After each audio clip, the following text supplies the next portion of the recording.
नाज़रीन, अवामी न्यूज़ में खबरनि जो सिलसिलो जारी है। इन वक्त असीं तव्हांखे घोटकी में ख़बर ॾींदा आहियूं त पाकिस्तान तहरीक इंसाफ सखर रीजन जे सीनियर नाइब सदर ऐं चाचड़ बिरादरी जे मौजूद शख्सियत सरदार डॉक्टर गुलाम अली अब्बासी उर्फ पप्पू खान चाचड़ चयो त मुल्क में महांगाई आलमी मसलो है, जल्द महांगाई ते कंट्रोल करे आवाम खे बहितर पैकेज ॾिनो वेंदो। वक्त सर शुगर मिल्स खे न हलायो वियो त आबादगार कंगाल थी वेंदा। सनती इदारनि में मक़ामी माण्हुनि खे भर्ती करे धारियुनि जे लोध खे नेकाली ॾिनी वञे। घोटकी में मोहम्मद हसन चाचड़ जी रिहाइशगाह ते प्रेस कॉन्फ्रेंस कंदे पाकिस्तान तहरीक इंसाफ जे अॻवान सरदार पप्पू खान चाचड़ चयो त घोटकी मां चूंडियल MNAs ऐं MPAs खे घुर्जे त हू सनती इदारनि में मक़ामी माण्हुनि जी भर्ती लाइ असेंबली में आवाज़ उथारनि ऐं सरदार अली गौर मेहर ऐं सरदार मोहम्मद बख्श खान मेहर विच में इख़्तिलाफ़नि वारो मामलो ज़ाती है। कोशिश कनि त हिकु थी वञनि, न हिन जा सियासत ते ख़राब असर पवंदा। पप्पू खान चाचड़ जो चवणु आहे त सिंध हुकूमत खे घुर्जे त सिंध मां कबीलाई जहिड़ा ख़त्म कराए में किरदार अदा करणु घुर्जे। सरदार खान चाचड़ ऐं असां में को बि इख़्तिलाफ़ न आहे, असां पाण में हिकु आहियूं। बाक़ी सियासी हर हिकु जो अलॻि मामिलो आहे। अगरि असां कंहिंजी राय में रुकावट न बणंदासीं त ॿिए कंहिंखे बि असांजी राह में रुकावट न बणजण ॾींदासीं। बाक़ी ईंदड़ इलेक्शन में PS एकी ते क़ौमी ऐं सूबाई असेंबली जी सीट ते उम्मीदवार हूंदुसि। इन मौक़े ते एडवोकेट अब्दुल शकूर चाचड़, हाफ़िज़ अब्दुल रहमान चाचड़, मोहर खान चाचड़, रब नवाज़ चाचड़, मोहम्मद आज़म चाचड़ ऐं ॿिया पिणु मौजूदु हुआ।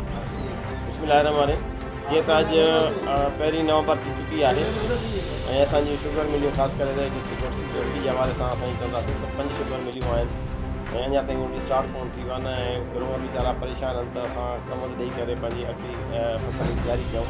कणकूं लेट थियनि पियूं ऐं अञा ताईं को रेट ते न थियो आहे। ख़ासि करे सिंध जे हवाले सां पंजाब त करे छॾियो आहे 225 रुपया, पर सिंध जे हवाले सां अहिड़ी का बि नोटिफिकेशन कोन थी आहे या करणी बि अथनि। त कोशिशि इहा करणु सिंध गवर्नमेंट खे इहा रिक्वेस्ट कंदासीं, महिरबानी करे जेतिरो थी सघे नोटिफिकेशन कनि ऐं मिलियुनि खे अहकामात जारी करनि त मिलियूं स्टार्ट थियनि त जीअं असांजो आवाज़गार जेको आहे ग़रीब परेशान आहे त उहो पंहिंजो जीअं फसल पंहिंजो कटे करे उहा मार्केट में पुॼाए ऐं पंहिंजे शुगर मिलनि ते पहुचाए ऐं उन में पंहिंजो आमदनी वठी करे अॻिली फसल जी का तयारी करे।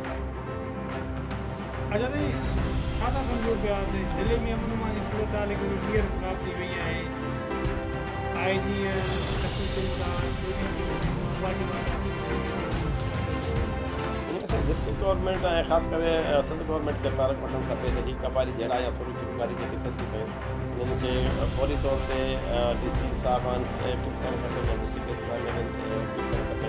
इहे छाजे करे थियनि जेके थियनि थियूं त उन्हनि खे फौरी तौर ते उहो पंहिंजे कानून इदारे में अची करे जल्दी कमु कराइण वधीक बहितर आहे।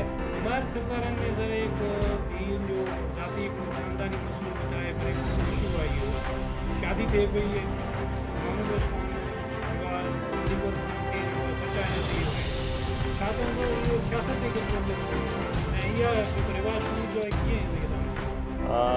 सरदार महमूद साहबान जो घर जो मसलो आहे उनमें असां काफ़ी कमिट नथा करे सघूं ऐं कोशिशि कंदासीं त जेतिरो थी सघे उहो पंहिंजे घर जे मसइले खे फौरी हल करणु वधीक बहितर आहे।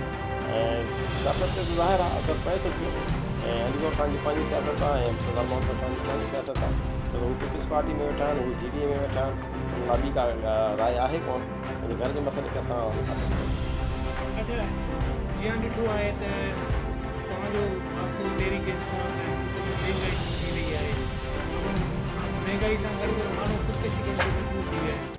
तव्हां छा चवंदव त हींअर जेके इलेक्शन आहे PS एकी घोटकी ते तव्हां PTI जा उम्मीदवार हूंदो, जमीतुल्लाह इस्लाम सां इलाक़ कंदो या तव्हां पीपल्स पार्टी में फ़िलहाल त मां PTI में ई वेठो आहियां ऐं PTI सां फ़िलहाल आहियूं असांखे कंदासीं। ऐं ॻाल्हि तव्हां इंटरनेशनल मसइलो थी वियो आहे, ॾिसो त तेलनि जी अगरि किथे पहुता आहिनि इंटरनेशनल मंडी में तव्हां ॾिसो था किथे पहुतल आहे। ज़ाहिर आहे ॿिनि मुल्कनि जी भेट। मज़ीद खबरों और तफसीलात के लिए विजिट करें हमारी वेबसाइट www.awamiNewsHD.com।